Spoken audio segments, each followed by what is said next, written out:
नमस्कार, Byju's exam prep IAS Hindi में आप सभी का स्वागत है। और आज हम 25 फरवरी के प्रमुख समाचारों पर आधारित कुछ प्रश्नों पर चर्चा करने वाले हैं। तो आइए शुरू करते हैं आज का डेली क्विज। यहाँ पर क्वेश्चन नंबर 1 है, पीएम डिवाइन योजना के संदर्भ में निम्नलिखित कथनों पर विचार कीजिए। और यहाँ पर आपको 2 कथन दिए गए हैं और आपसे पूछा जा रहा है उपयुक्त कथनों में से कौन सा कथन सही है। यहाँ पर पहला कथन है, यह योजना नक्सल प्रभावित राज्यों में पीएम गति शक्ति योजना के अनुरूप बुनियादी ढांचे और सामाजिक विकास परियोजनाओं को वित्त पोषित करेगी। तो यहाँ पर चर्चा हो रही है पीएम डिवाइन योजना की। और अगर हम इस योजना की बात करें तो पीएम डिवाइन योजना पूर्वोत्तर क्षेत्र के लिए विकास परियोजनाएं हैं। और यहाँ पर इस योजना के तहत पूर्वोत्तर क्षेत्र के राज्यों को 1500 करोड़ रुपए दिए जाएंगे। तो यहाँ पर आपको ध्यान में रखना है कि पीएम डिवाइन योजना पूर्वोत्तर क्षेत्र के लिए लाया गया है और यहाँ पर पीएम गति शक्ति योजना के अंतर्गत इस योजना के तहत पूर्वोत्तर क्षेत्र के राज्यों में बुनियादी ढांचा एवं सामाजिक विकास परियोजनाओं को वित्त पोषण किया जाएगा। और आपको यह भी ध्यान में रखना है कि इसके लिए 1500 करोड़ आवंटित किए गए हैं।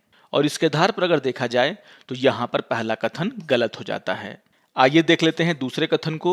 दूसरा कथन है, यह मौजूदा केंद्र या राज्य की योजनाओं का विकल्प नहीं होगा। तो यहाँ पर यह कथन पूरी तरीके से सही है। यह पूरी तरीके से एक नई योजना है और यहाँ पर इसे हम जो मौजूदा केंद्र या राज्य की योजनाएं हैं उसका विकल्प इसे नहीं मान सकते। यानी कि यहाँ पर जो दूसरा कथन है वह सही है और इसीलिए क्वेश्चन नंबर 1 का आंसर होगा आपका ऑप्शन नंबर बी। यहाँ पर सिर्फ दूसरा कथन ही सही है। इससे जुड़ा हुआ एक न्यूज कल के पीआईबी में आया है जिसको कि आप लोग जरूर ध्यान से पढ़ लेंगे, जहां पर पीएम डिवाइन योजना की चर्चा की गई है। आइए अब क्वेश्चन नंबर 2 पर चर्चा कर लेते हैं। क्वेश्चन नंबर 2 है, एंडोसल्फान के संदर्भ में निम्नलिखित कथनों में से कौन सा कथन सही है। और यहां पर आपको 2 कथन दिए गए हैं। यहां पर पहला कथन है, मानव अनुवांशिकी और अंतःस्रावी तंत्रों पर खतरनाक प्रभाव के कारण इसे प्रतिबंधित किया गया है। तो यहां पर चर्चा हो रही है एंडोसल्फान की। और आप सभी को ध्यान में रखना है कि एंडोसल्फान एक प्रतिबंधित कीटनाशक है।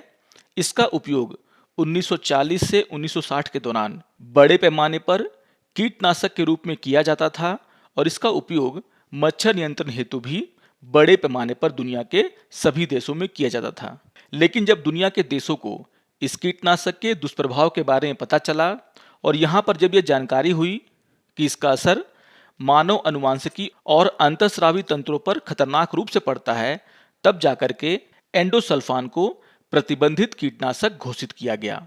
आप सभी को ध्यान में रखना है कि एंडोसल्फान संयुक्त राज्य, यूरोपीय संघ सहित दुनिया के 80 देशों में प्रतिबंधित रसायन है। और इसके आधार पर अगर देखा जाए तो यहाँ पर पहला कथन पूरी तरीके से सही है। आइए देख लेते हैं दूसरे कथन को। दूसरा कथन है, यह स्टॉकहोम कन्वेंशन के तहत एक अस्थायी जैविक प्रदूषक के रूप में सूचीबद्ध है और वैश्विक उन्मूलन हेतु लक्षित है। तो यहाँ पर आपको ध्यान में रखना है कि 2011 में आयोजित हुआ स्टॉकहोम कन्वेंशन में भारत ने भी इसके उपयोग में प्रतिबंध लगाया था और यहाँ पर इसे अस्थायी जैविक प्रदूषक के रूप में सूचीबद्ध किया गया था। यानी कि यहाँ पर जो दूसरा कथन है वो भी सही है। और इसके आधार पर अगर देखा जाए तो क्वेश्चन नंबर 2 का आंसर होगा आपका ऑप्शन नंबर सी। यानी कि यहाँ पर दोनों के दोनों कथन सही है। तो बहुत ही इंपॉर्टेंट क्वेश्चन है ये। और इससे जुड़ा हुआ एक न्यूज आज के द हिंदू समाचार पत्र में आया है जिसका शीर्षक है, Supreme Court issues notice to Kerala in endosulfan case. तो यहाँ पर आप सभी जानते होंगे केरला में इंडोसल्फान के छिड़काव के चपेट में आए गांव के लोगों को मुआवजा देने के आदेश कोर्ट के द्वारा दिए गए थे और इसी को लेकर के सुप्रीम कोर्ट ने केरला सरकार को नोटिस जारी किया है। आइए अब क्वेश्चन नंबर 3 पर चर्चा कर लेते हैं। क्वेश्चन नंबर 3 है, भारतीय राष्ट्रीय सेना यानी कि आईएनए के संदर्भ में निम्नलिखित कथनों में से कौन सा कथन गलत है। और यहाँ पर आपको 2 कथन दिए गए हैं। यहाँ पर पहला कथन है, इसकी स्थापना 1942 में सुभाष चंद्र बोस ने की थी। तो आप सभी जानते हैं कि यह कथन गलत है। आप सभी को पता होगा कि भारतीय राष्ट्रीय सेना की स्थापना कैप्टन मोहन सिंह के द्वारा किया गया था। यानी कि यहाँ पर जो पहला कथन है वह गलत है। आइए देख लेते हैं दूसरे कथन को। दूसरा कथन है, इसने ब्रिटिश भारत के खिलाफ 1944 में जापानी अभियान यूगो में भाग लिया था। तो यहाँ पर यह कथन पूरी तरीके से सही है। आप सभी को पता होगा कि आज़ाद हिंद फौज ने जापान की सेनाओं के साथ मिल करके ब्रिटिश इंडिया के खिलाफ ऑपरेशन यूगो में भाग लिया था। आप इस फिगर में देख सकते हैं। और यहाँ पर आज़ाद हिंद फौज और जापानी सेना को शुरुआत में बढ़त भी हासिल हुई थी। आप सभी ने इतिहास में पढ़ा होगा battle of Imphal and battle of Kohima के बारे में। और इसके आधार पर अगर देखा जाए तो यहाँ पर दूसरा कथन पूरी तरीके से सही है, यानी कि क्वेश्चन नंबर 3 का आंसर होगा आपका ऑप्शन नंबर ए, क्योंकि यहाँ पर पहला कथन ही गलत है।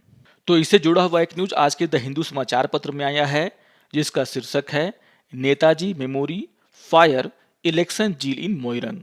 और इसी को आधार बना करके यह क्वेश्चन आपके सामने रखा गया था। आइए अब क्वेश्चन नंबर 4 पर चर्चा कर लेते हैं। क्वेश्चन नंबर 4 है निम्नलिखित कथनों में से कौन सा कथन गलत है। और यहाँ पर आपको 3 कथन दिए गए हैं। यहाँ पर पहला कथन है अनुच्छेद 323A केवल लोक सेवा के मामलों के लिए न्यायाधिकरणों की स्थापना का प्रावधान करता है, जबकि अनुच्छेद 323B कुछ अन्य मामलों के लिए न्यायाधिकरणों की स्थापना का प्रावधान करता है। तो यहाँ पर चर्चा हो रही है न्यायाधिकरण यानी कि ट्रिब्यूनल्स के बारे में। आप सभी को पता होगा कि ट्रिब्यूनल मूल संविधान का हिस्सा नहीं थे और इन्हें 42वें संविधान संशोधन 1976 के द्वारा भारतीय संविधान में शामिल किया गया था। और यहाँ पर 2 अनुच्छेद इससे जुड़े हुए हैं, अनुच्छेद 323A और 323B। और आप सभी को ध्यान में रखना है कि अनुच्छेद 323A प्रशासनिक न्यायाधिकरणों से संबंधित है, जबकि 323B अन्य मामलों के लिए न्यायाधिकरणों से संबंधित है। और इसके आधार पर अगर देखा जाए तो यहाँ पर पहला कथन पूरी तरीके से सही है। आइए देख लेते हैं दूसरे कथन को। दूसरा कथन है अनुच्छेद 323A के तहत न्यायाधिकरण केवल संसद द्वारा स्थापित किए जा सकते हैं, जबकि अनुच्छेद 323B के तहत न्यायाधिकरण संसद और राज्य विधानसभाओं दोनों द्वारा स्थापित किए जा सकते हैं। तो यहाँ पर यह कथन भी पूरी तरीके से सही है।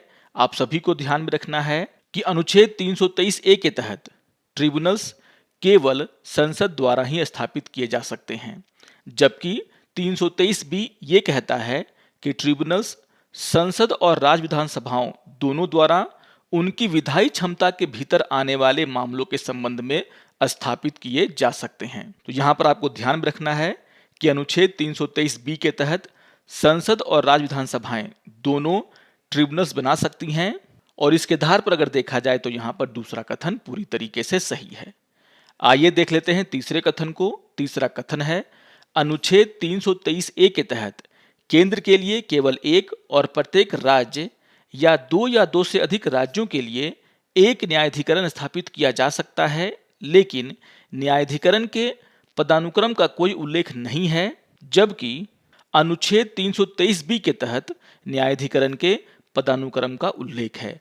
तो यहाँ पर यह कथन भी पूरी तरीके से सही है।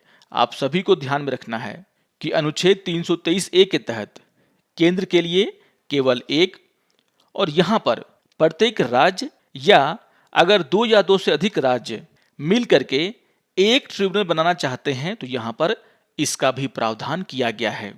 और आपको यहाँ पर यह भी ध्यान में रखना है कि अनुच्छेद 323B के तहत ट्रिब्यूनल का एक पदानुक्रम बनाया जा सकता है, यानी कि यहाँ पर तीसरा कथन भी बिल्कुल सही है। और इसीलिए क्वेश्चन नंबर 4 का आंसर होगा आपका ऑप्शन नंबर सी। यहाँ पर कोई भी कथन गलत नहीं है। तो बहुत ही इंपॉर्टेंट क्वेश्चन था, ट्रिब्यूनल से जुड़ा हुआ, इसको आप लोग जरूर रिवाइज कर लेंगे। इससे जुड़ा हुआ एक न्यूज आज के द हिंदू समाचार पत्र में आया है, जिसका शीर्षक है सुप्रीम कोर्ट से ट्रिब्यूनल्स एक्ट गोज अगेंस्ट इस ऑर्डर। तो बहुत ही इंपॉर्टेंट न्यूज है ये। और यहाँ पर जैसा कि आप सभी जानते हैं कि जयराम रमेश के द्वारा ट्रिब्यूनल रिफॉर्म्स एक्ट 2021 को कोर्ट में चैलेंज किया गया है। जैसा कि आप सभी जानते होंगे कि ट्रिब्यूनल एक्ट 2021 के तहत सरकार के द्वारा 9 ट्राइब्यूनल्स को एबॉलिश कर दिया गया था और इसी को आधार बनाते हुए जयराम रमेश के द्वारा कोर्ट में इसे चैलेंज किया गया है।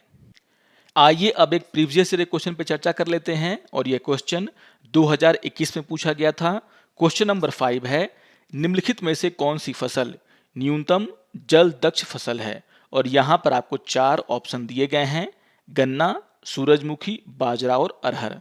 यहाँ पर आपको ध्यान रखना है, इसका आंसर होगा आपका ऑप्शन नंबर ए यानी कि गन्ना। तो ध्यान रखिएगा, क्वेश्चन नंबर 5 का आंसर होगा आपका ऑप्शन नंबर ए। इन चारों में से गन्ना सबसे न्यूनतम जल दक्ष फसल है। आइए अब आज के तथ्य के ऊपर चर्चा कर लेते हैं और आज हम चर्चा करने वाले हैं घरेलू मामलों में गैर हस्तक्षेप के सिद्धांत का। और इससे जुड़ा हुआ बहुत ही इंपॉर्टेंट न्यूज़ द हिंदू समाचार पत्र में आया है, जिसका शीर्षक है the Russian aggression on Ukraine and international law.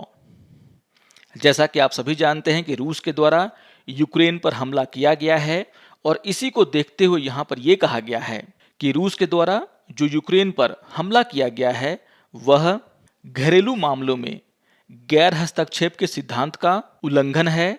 और आप सभी जानते हैं कि मौजूदा अंतर्राष्ट्रीय व्यवस्था घरेलू मामले में गैर हस्तक्षेप के सिद्धांत पर टिकी हुई है।